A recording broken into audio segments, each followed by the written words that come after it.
കഴിഞ്ഞ് നേരിട്ടും ഫോണിലൂടെയൊക്കെയുള്ള നിന്റെ ചില സംസാരങ്ങൾ, അതിലൊക്കെയുള്ള നിന്റെ ബോൾഡ്നെസ്, വാക്കുകളിലെ ഫയർ, എന്ത് പ്രശ്നം വന്നാലും തൻ്റെ ഇടത്തോടെ ഫൈറ്റ് ചെയ്യാനുള്ള ധൈര്യം, അതൊക്കെ എനിക്ക് വേണം. അങ്കിളി പറഞ്ഞതൊക്കെ എനിക്കുണ്ടോന്നൊന്നും എനിക്കറിയില്ല.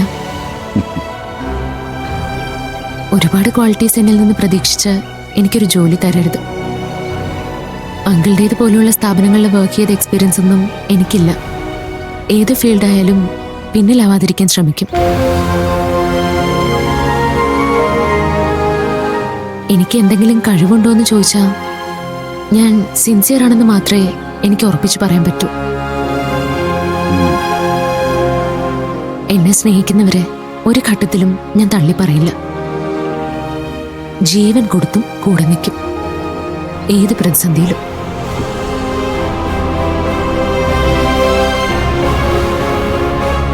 മതി, അത് മതി, അതാണ് വേണ്ടത്. ഞാൻ എത്ര കൊടുത്താലും ആരിൽ നിന്നും എനിക്ക് തിരിച്ചു കിട്ടാത്ത രണ്ട് സംഗതികളാണുള്ളത്. ഒന്ന് സ്നേഹം, രണ്ടാമത്തേത് നീ ഇപ്പൊ പറഞ്ഞ സിൻസിയറിറ്റി. സ്വന്തം നിഴല് പോലും ചതിക്കാന്നൊക്കെ കേട്ടിട്ടില്ലേ? അതാണ് എൻ്റെ അവസ്ഥ. എന്റെ ചോരയിൽ പിറന്ന മക്കൾ പോലും ഓരോ നിമിഷവും എന്നെ ചതിച്ചുകൊണ്ടിരിക്കുക. ഇപ്പോ ഞാൻ ഇവിടെ നിൽക്കുന്ന ഈ നിമിഷം എന്റെ മക്കൾ എന്ത് ചെയ്യായിരിക്കുന്നറിയാം? ഡാഡി ഇല്ലാത്ത നേരം നോക്കി കമ്പനിയിൽ നിന്നും സ്വന്തം മുതൽ തട്ടിയെടുക്കാൻ മത്സരിക്കുകയായിരിക്കും രണ്ടാളും. ഡാഡിയെ തറപറ്റിക്കണമെന്ന കാര്യത്തിൽ മാത്രമാണ് അവരൊറ്റക്കെട്ട്.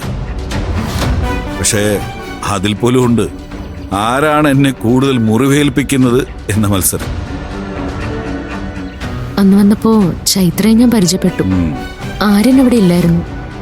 പിന്നെ ഒരു ദിവസം വന്നിരുന്നു എന്ന് കീർത്തി പറഞ്ഞു. രണ്ടുപേരെയും ഭാവിയിൽ കുറച്ച് വിശദമായിട്ട് തന്നെ നിനക്ക് പരിചയപ്പെടാം. ശരി, പക്ഷേ എന്റെ ജോലി എന്താന്ന് അങ്കിൾ ഇതുവരെ പറഞ്ഞില്ലല്ലോ.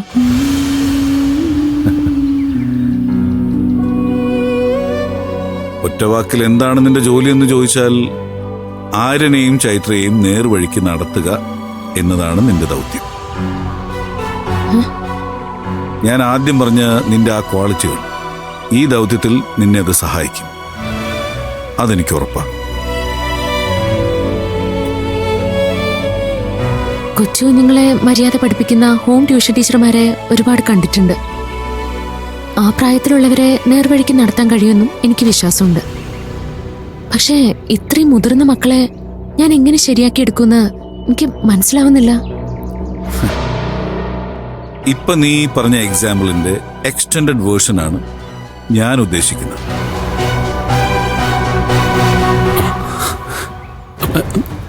സ്വാമിയങ്ങളെ, അവർക്ക് എന്താ ഇത്ര സീരിയസ് ആയിട്ട് സംസാരിക്കാനുള്ളത്? എനിക്കും അറിയില്ല ഇതിനെ. കാര്യം അറിയണമെന്നൊക്കെ എനിക്ക് ആഗ്രഹമുണ്ട്. പക്ഷേ ഇവിടെ നിന്നാ മതിയെന്ന SP പറഞ്ഞത്. അതെ, നമുക്ക് പോയി മറഞ്ഞു നിന്ന് കേട്ടാലോ?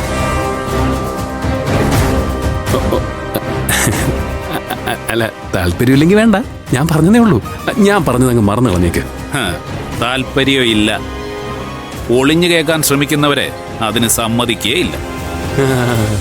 പട്ടി തിന്നത്തുമില്ല, പശുവിനെ കൊണ്ട് തീറ്റിക്കത്തുമില്ല, അല്ലയോ? ആ, അങ്ങനെ തന്നെ. ഭാവിയിലെ മന്ത്രിയോടാണ് സംസാരിക്കുന്നതെന്ന് ഓർത്താൽ കൊള്ളാം. ഓ ശരി. ശരി, അങ്കിള് പറഞ്ഞ പോലെ ആര്യനെയും ചൈത്രയും നേരെയാക്കാൻ എന്നെ കൊണ്ടാവുന്ന പോലെ ഞാൻ ശ്രമിക്കാം. പക്ഷേ ഒരു സംശയം, ഇങ്ങനെയൊക്കെ ചെയ്യാൻ എന്റെ ജോലി എന്തായിരിക്കും?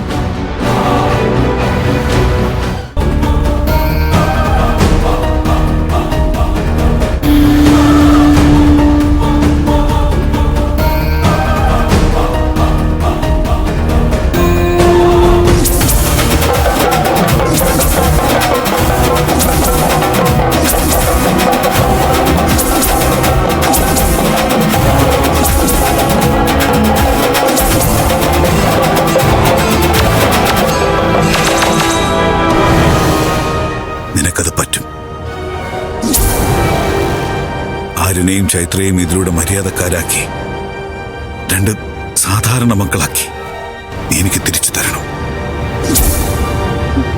നീ ഈ ദൗത്യം ഏറ്റെടുത്താൽ ഇതിന് പകരമായി നിനക്ക് സ്വപ്നം പോലും കാണാൻ പറ്റാത്ത പൊസിഷനിൽ ഞാൻ നിന്നെ എത്തിക്കും.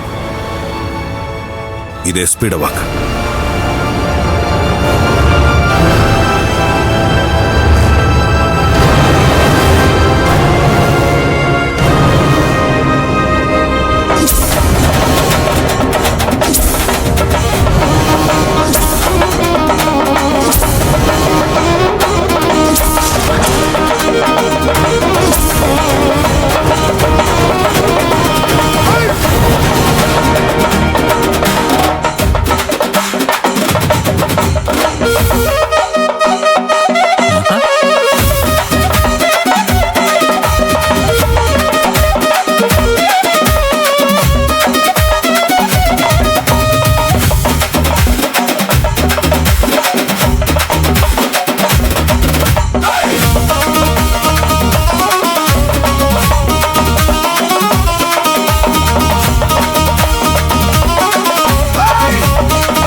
മോളെ, സത്യൻ എന്താ പറഞ്ഞേ?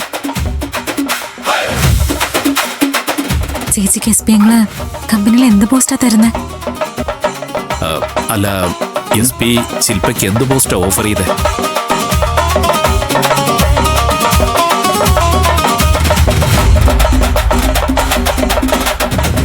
അമ്മേ, അങ്കിള് ചേച്ചിയോട് എന്തായിരിക്കും പറഞ്ഞത്?